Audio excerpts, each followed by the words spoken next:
Chisano, mad operator, tough flow, you got them boy.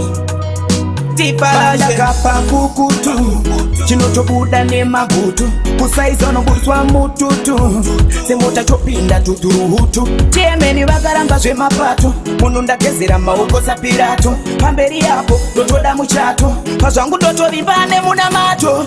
Pari chino chakuyenda, chitima jeva tene, chakango zara mene, chitima jeva tene, chinongo kunda pese wangu chongo yambuka, chitima jeva tene, chakango zara mene, chitima jeva tene, chinongo kunda nenyasha. Kunza baba, mutimangwana ndichazove, zuwa zvara buda kunze zvakwachena mukana machoka ini ndichakande. Mama vakamirira, gogo vakarindira, zororo zvarasvika ntumirei, mapana kungochema nekugunun'una, zvikoro zvazvavhurwa ngoma ndopfekei, asi Mwari kamune mhinduro, ndimika ndongochema tinde tariro, dzakangotirwadza tichinzwa dzasauro, tozviziva kwaiva kufamba kwaPauro. Mwari ndangoti mune mhinduro, kwamuri tinongochema tinde tariro, dai makambotiponga yambiro, zvakangotirwadza tichinzwa dzasauro.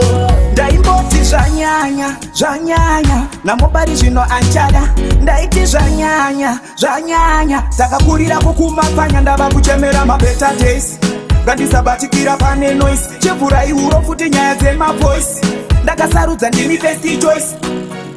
Pari zvino chakuyenda, chitima chevatene, chakangozara mene, chitima chevatene, chinongokunda pese wangu chongo yambuka, chitima chevatene, chakangozara mene, chitima chevatene, chinongokunda nenyasha. Kunza baba, kuti mangwana ndichazovei, zuva zvarabuda kunze zvakwachena mukana machoka ini ndichakandei. Mama vakamirira, gogo vakarindira, zororo zvarasvika ntumirei, mapana kungochema nekugunun'una, zvikoro zvazvavhurwa ngoma ndopfekei, asi Mwari kamune mhinduro, ndimika ndongochema tinde tariro, dzakangotirwadza tichinzwa dzasauro, tozviziva kwaiva kufamba kwaPauro. Mwari ndangoti mune mhinduro, kwamuri tinongochema tinde tariro, dai makambotiponga yambiro, zvakangotirwadza tichinzwa dzasauro.